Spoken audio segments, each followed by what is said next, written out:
ముద్రగడ గారి అమ్మాయి శ్రీమతి కాంతి గారు, వారి అల్లుడు శ్రీ చందు గారు నాకు ఒకటే చెప్పారు ఈ రోజున.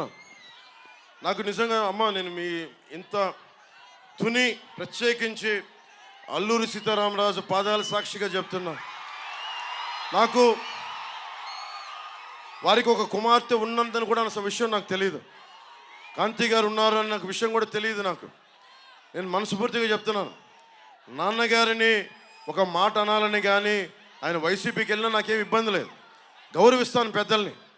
ఈ రోజున తుని సభ సాక్షిగా చెప్తున్నాను, కాంతి గారు జాయిన్ అవుతానంటే నేను ఒకటే మాట చెప్తున్నాను, నేను తండ్రికి కుటుంబానికి కూతురికి వేరు చేసే వ్యక్తిని కాదు.